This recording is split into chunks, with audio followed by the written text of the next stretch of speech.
Three, two, one. One. Hello, everyone. I am the Vision of Chaos. Welcome to another Gravity Falls vlog with me, Lewis. Welcome to the Gravity Falls vlog with me, Lewis, and the Vision of Chaos. We're watching Gravity Falls number 4. episode 4. What was it called? The Hand That Rocks the Mable. Oh yeah. And this is the episode that introduces one of the main villains of the show, Gideon Gleefull. Yeah, man. He's Gideon, and he's gleeful. He's not gleeful. He's not gleeful, no. He's not gleeful most of the time. That's just his front. That's just his fraud front. His father is, though. His father seems to be gleeful most of the time. Yeah, it's weird. His father's just really a weird character. Yep. So, Dipper and Mable and Seuss are watching TV, and I don't remember what they were watching, but they're watching Tiger Fist. Right, Tiger Fist.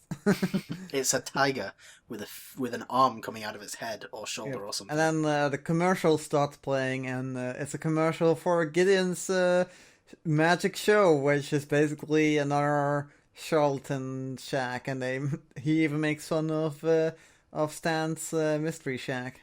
And even though Stan forbids the twins from going there, the twins go there anyway. And Seuss goes there. Oh yeah, as well. Seuss goes there along? Okay. Yeah. I like how you forget Seuss is even there. Yeah, I forget. He's just a comedy relief character though. Yeah. So that's fair. And then they go into the show, and Gideon comes on, and he starts singing. I'm like... And that was actually pretty good. I mean, it was better than I can sing. Yeah, that's not saying much. It was in tune, and there were no voice cracks. Yeah. Whether it was a good singing voice or not, that is the other question. Or just a good song in general. And apparently he's infatuated with Mable, so he goes to after the show. He follows Dipper and Mable to their home where Stan lives, and he asks to be friends with Mable.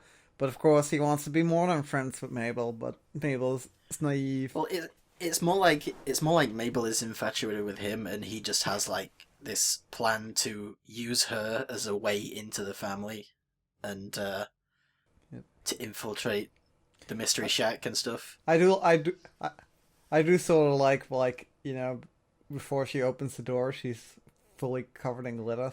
Yeah, she's like bezazzled her face. And also under her eyelids somehow. And that's such a kid thing to do. Just make yourself messy with all sort of stuff and just glue things on your body without any reason. That's such a little kid thing to do. And they go out, and for a while it's all fine. They're friends. But of course Gideon wants more, so he asks Mable out for a date. And slowly over time, Gideon just becomes more and more creepy and more... Yeah, he keeps twisting her arm to keep going out with him. Yeah, exactly. More and more obsessive. Eventually, Mable just wants to break up with him because she wants to just be friends. But she doesn't want to hurt his feelings. So Dipper offers to do it for her. Oh yeah, Dipper goes to talk to Gideon about it, but then Gideon thinks that Dipper's trying to interfere, and he goes all crazy and tricks Dipper to meeting up with him, where he is about to stab him with a pair of scissors. Well, first of all, when they meet there, Gideon is like this tiny boy, and Dipper's not impressed by Gideon at all because, they're the same size, even though Gideon is much older. So he could probably beat Gideon, and then it turns out Gideon has psychic powers. Or does he? Yeah, no, he has psychic powers from this locket that he has on his on his thing. He has like a little green amulet thingy. Green amulet, yeah, in a bow tie. Yeah, it turns out that even Mable can use it. So yeah, then he threatens. Yeah, that's what I mean. Like the power is in the item. Yeah. Like anyone can use it though. He threatens Dipper with scissors. A lot of scissors in things that we watch, right, Lewis? That's true. That's a reference no one will get except for us. Even if it's not really a reference, but an acknowledgement of that scissors are in a lot of anime. And they are weird. Always. I mean, scissors are just the choice if you want to be weird. You want to have a knife, but it's like two knives stuck together. Ever think about that? You ever think Yeah, about pretty scissors? much. It's just like two knives stuck together. But then, of course, Mabel comes in, who did some thinking that she should just break up with him himself, and then he goes to Gideon, and she finds Gideon threatening her little brother with scissors, or floating scissors in this case, and then she takes away his necktie, and they throw it around, and then Gideon jumps with Dipper off through a window off a cliff, and Mabel saves them with the psychic necktie. And then after that, Mabel breaks the psychic necktie on a rock. So it's like, here, this plot thread has been dealt with. We'll never see that again. Yeah, we won't have this anymore. Screw you, Gideon. Yeah, because otherwise he would be actually a threatening villain if he had psychic powers forever. That's true, yeah. They had to defuse him somehow, so just taking his powers away, that was probably the best way to do it. And then he walks backwards creepily into the woods.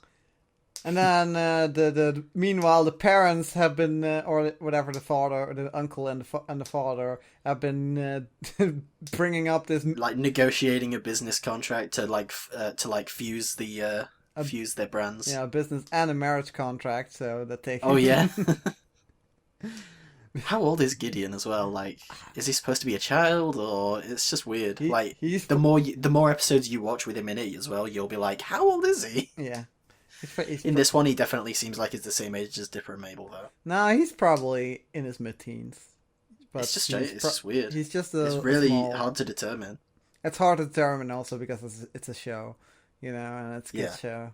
Yeah, but I mean, you can tell that Grunkle Stan's old. You can tell that Gideon's dad is like in his 30s or 40s. Yeah, probably in his 50s, but and Grunkle Stan's probably in his late 50s / early 60s, if not older. So yeah, there wasn't actually much to do that episode. I mean, it was just kind of an introduction to Gideon. I'm not saying it was bad. I was just saying, like, whoa, we've covered this in like eight minutes. I mean, we got introduced to a character, and that character got kind of fleshed out how he is. First, you see him in his natural environment, being the charming Gideon that he is, and how he cons people. And actually, I found him much more believable as a con man than Stan. Because Stan, he's like sleazy, and he's Stan is also like old, part of the joke is that Stan is really upfront about how he's a con artist, and everyone just goes with it anyway, and that's the joke. But Gideon is like a legitimate con artist who puts up this cheerful front. Yep. And the way Gideon also represents himself is kind of like a Christian, one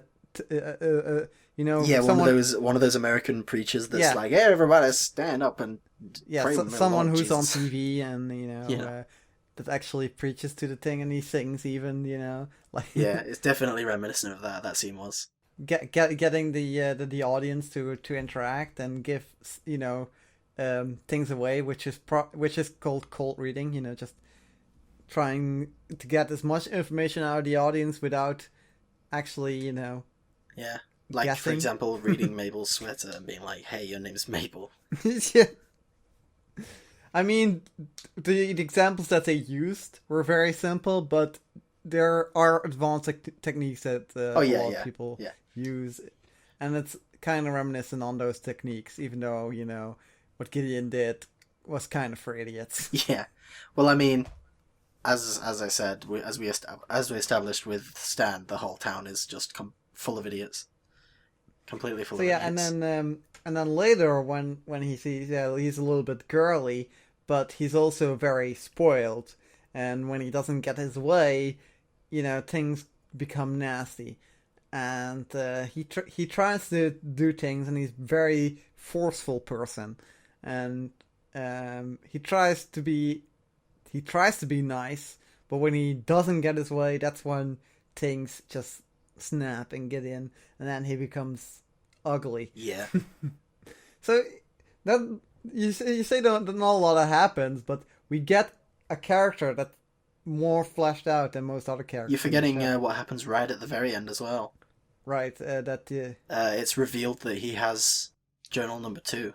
Right, he has the second journal, which Dipper has the third journal, right? Yeah, and you can assume that the second journal is how he knew what the amulet was and how to use it.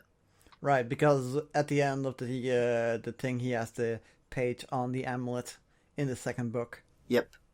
And then he closes the book. So and it's has like a number 2 on the front. It's like, whoa. Gideon knows about all the strange things in Gravity Falls, and he'll use it to his advantage. Yeah. Well, he knows about some of them. They're different journals, so they've got different things in. Yeah, but he knows there's things in Gravity Falls that are strange. Yeah, they have. They both have these things to their at their disposal now. Yeah, he also knows that this book has a 2 on it, so he can probably confer that there's at least one more book out there, which has the number 1 on it. Whether or not he knows that there are 3 books, that's up for debate, but we'll find out in the future, I suppose. Yes, we will. And we will find out in the next. Next episode. We find in the next episode. But we see him, we see his motivations, we see his background, we see how he's raised, we see how he comes to these things, these supernatural powers. So he's more fleshed out than Stan, you know. Yeah. He's more fleshed out than Seuss, you know. Yeah. And Wendy. Of course. You're like, oh yeah, who? Who? Yeah, who? So yeah, like we did get just a character arc basically. That's what we got. So, and that was something that was very well done. Aside from that, there was not really much to this episode, even though Mable was being naive and actually learned how to break up with someone. Yeah. That coming from the first episode where she just wanted nothing more than a boyfriend. Yeah. Well, it was also interesting because like it had been flipped because she was definitely the creepy one in the other episodes. In the first episode, yeah. Yeah, and then she kind of got a taste of her own medicine there. Indeed. Hopefully she learned something, but she probably doesn't. Yeah. Yeah, about that. Here's the thing with Mable. I'm not going to get into that. We'll get into that in like later episodes when it becomes very apparent. She doesn't learn anything. Yeah, but yeah, this is definitely a Gideon-focused episode because if you try and focus on what happened with the other characters, it's like there's nothing really. It's just Gideon. Everyone, there were other people there as well. Yeah, precisely. We did use like a little reference to the last episode. It was like, oh, Mr. Journalist guy, I'm sorry that I accused you of murder in the last episode. And he's like, oh, it's all water under the bridge. Yeah. Oh my god, that's a nice callback for the previous episode. Well, I think that about covers it, right? I think so, yeah. I don't have much else to say now. You're about to ask. What did you think of the creepy painting of the clown? Oh yeah, I don't know. I feel like that must be an in-joke of some kind because I was like, that's just a creepy painting of a clown. That's... Yeah, but why does Stan want it and why does he put it in his home? I don't know, it's weird, right? It's just weird. It's just a weird thing. I don't know if it's just weirdness for weirdness' sake or if it is just an in-joke with the staff. And why did he sign his niece's hand away in order to get it? I don't know. I don't know. And it's a sad clown. That's just... Man. And then he stole it in the end as well. Yeah, he stole it in the end. And that is the episode. Join us next time for episode number the next. 6? 5? 5. 5. We don't even know what number episode we're on. Yay! See how good we are.